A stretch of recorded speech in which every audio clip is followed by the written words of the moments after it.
Hello and welcome to TVM Academy. My name is Parik Jain.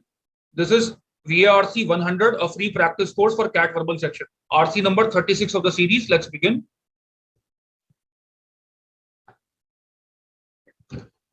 So in the first paragraph, author tells you that there is a stereotype around feminists that they want to dominate men, but this is wrong. Then he goes on to tell you about two types of feminists, radical feminists and liberal feminists. In the second paragraph, he starts discussing two modes of argument. One, relational feminism, which proposes that gender-based division of roles is necessary, but women's reproductive roles should be valued more than they already are. On the other hand, there is individualist feminism, which proposes that personal freedom, personal autonomy should be valued. Gender-based segregation of roles should not be considered. In the third paragraph, he starts talking about the evolution of these two strains of thought. In England and US, individualist feminism became predominant after 1920, and its extreme goals, total gender blindness, became incoherent with the relational feminism's goals. So the two strains of thought, their goals became incoherent, irreconcilable. That's what he tells us. And finally, in the last paragraph, he says both arguments have flaws which could be remedied if we could somehow harmonize the goals of these two strains of thought. So last paragraph is basically a suggestion by the author that we need to we have to try to harmonize or reconcile the goals of the two modes of feminism. That's what he says. Please note, last paragraph is the conclusion of the passage, also the main idea, therefore. Okay, to the questions now.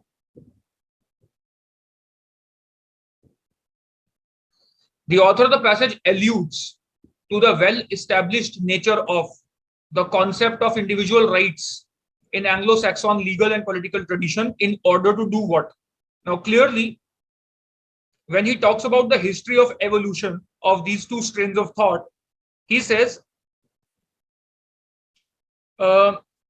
because the concept of individual rights was already well established in Anglo-Saxon legal and political tradition, individualist feminism came to predominate. So he gives us a reason why IF came to predominate English-speaking countries. So option D should be the correct answer to help account for an increasing shift towards individualist feminism among feminists in the English-speaking countries. Option D is the direct answer. Option A, to illustrate the influence of individualist feminist thought on more general intellectual trends in English history, please note option A is converse of what we need. Individualist feminist thought did not have an influence on the general intellectual tradition of England. Rather, the general intellectual tradition of England had an influence on feminist thought, and therefore people inclined towards individualist feminism. So option A is converse of what we need, of what the passage tells us.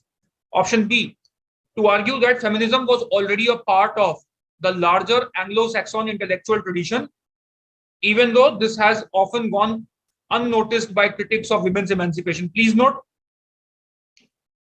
feminism was already a part of larger Anglo-Saxon intellectual tradition. This part is correct. However, author does not talk about individual rights, the concept of individual rights, in order to tell us that feminism was already a part of the Anglo-Saxon tradition. Also, the second part of this answer choice is entirely alien to the passage. It was unnoticed by the critics of women's emancipation. Nothing like this is mentioned. To explain the decline in individualist thinking among feminists in non-English speaking countries, contradictory to fact, there was not a decline in individualist thinking. In fact, individual rights became a hot topic after 1920 in English speaking countries. So it is option C is entirely opposite to what the passage tells us. Okay, moving on. Passage suggests that the author of the passage believes which of the following. Okay, option A, the predominance of individualist feminism in English speaking countries is a historical phenomenon, the causes of which have not yet been investigated. Contradictory.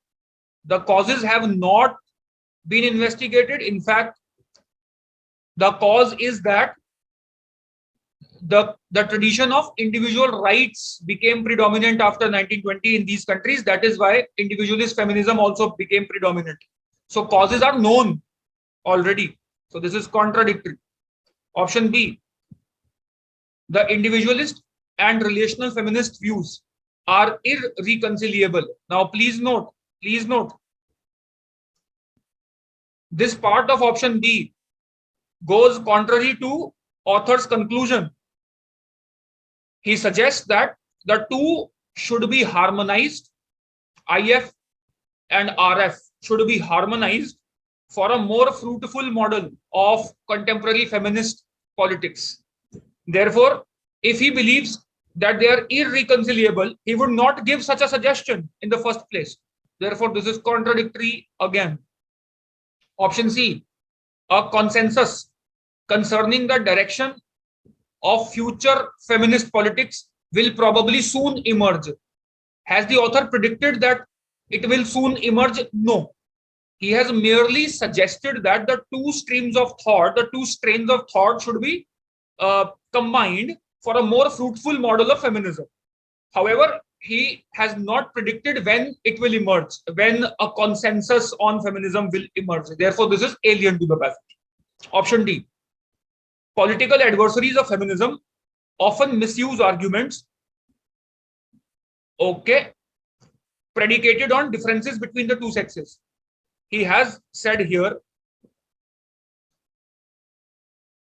the relational arguments have a major pitfall because they underline women's physiological and psychological distinctiveness, which means differences between the sexes, that women are different, differences between sexes. They give these arguments. Therefore, these arguments are often appropriated or stolen by political adversaries, and they are used to endorse male privilege. So they steal these arguments and then they endorse male privilege, that male should remain privileged. Option D says just that. Option D should be the correct answer. Political adversaries often misuse these arguments to argue that existing social system should be maintained. Okay. All right. Question number 3. It can be inferred from the passage that the individualist feminist tradition denies the validity of which of the following statements. Denies the validity. Okay. Now, please note, the individualist feminists believe that division of labor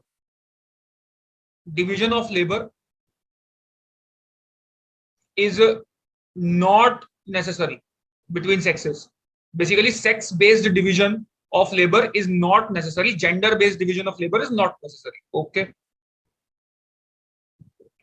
Is not necessary. How do we know that these people believe this? Okay. Second paragraph.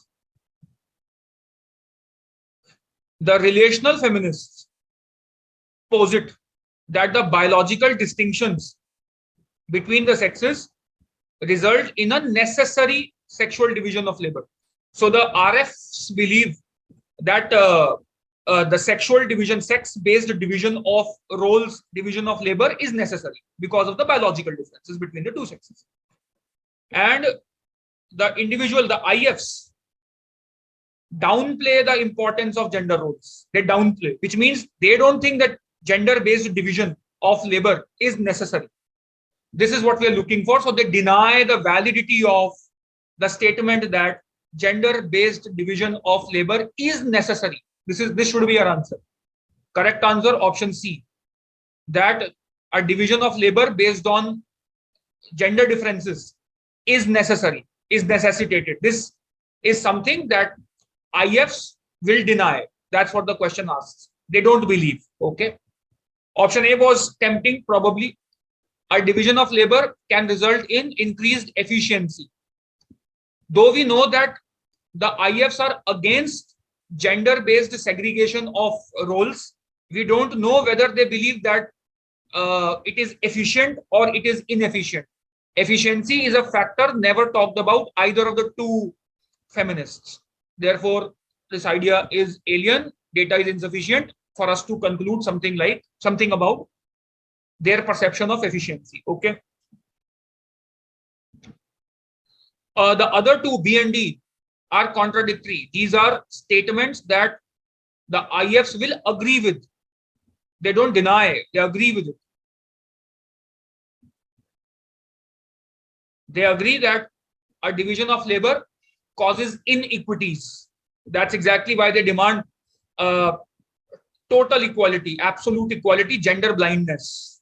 So they believe that it causes inequities. This is correct. They don't deny it. Similarly, option D, culturally determined distinctions foster the existence of differing attitudes and opinions among group members. This is again something that they will accept or agree with. That is why they both are contradictory to questions demanded. Option C is the correct answer. According to the passage, to which of the following would radical feminists would lend the most support? A nice question, a really nice question. The radical feminists have been described in the first paragraph. And what do they demand? They want to subjugate men, and they propose finding technology that will allow babies to be grown outside of a woman's body. They also propose that the only cure of sexism, the only cure to sexism, is to eliminate the concept of gender completely. So radical feminists want the concept of gender to be eliminated completely. So we're looking for such an extreme answer choice. Okay, option A. A law mandating that all the companies give 2 months of maternity leaves to women employees. As a matter of fact, this is contradictory. They want women should not reproduce. Women should not give birth to the babies. Babies should grow outside a woman's body. So why would they want maternity leaves at all? So contradictory. A law ensuring women against financial stress if they choose to divorce their husbands. Nothing of this nature is mentioned. That they want financial security for women. Nothing of this nature is mentioned. A reservation of 30% seats in all political parties. Again, unlikely. Probably because they believe in equality. Therefore, they would probably not want equality. They would not want reservation. Anyway, it is not mentioned. Changing the vocabularies of all languages to neuter. Neuter means so nothing is masculine, feminine. All the words in a language, changing the vocabularies of all languages to neuter. So the concept of gender, the very concept of gender is eliminated in option D. Should be the correct answer. Nice question. Question 5. The author implies that which of the following was true of most feminist thinkers in England and United States after 1920. Okay. Please note, after 1920, what happened was, earlier IF and RF, both these views coexisted, often within the writings of the same person, same individual. So basically, if someone wrote a book on feminism, he or she would probably write, his views would probably align with both IF and RF. They coexisted. However, after 1920, what happened was, it was written, the two approaches began to seem increasingly irreconcilable, which means they could not be harmonized or united after 1920, which means after 1920, they did not attempt, the writers, the feminist thinkers did not attempt to unite the two streams of thought. The correct answer is option D. They were less concerned with politics than with the intellectual issues, alien. They began to reach a broader audience. and their programs began to be adopted by mainstream political parties. Again, alien. They called repeatedly for international cooperation among women's group. Again, alien. Nothing of this nature is mentioned. So direct answer, option D. Hope you enjoyed this exercise. Hope you also enjoyed the passage. Interesting passage. These are really informative passages. They also add value to your, they add to your knowledge also, general knowledge. Keep practicing, keep liking these videos, keep spreading word about TVM Academy. Cheers to learning.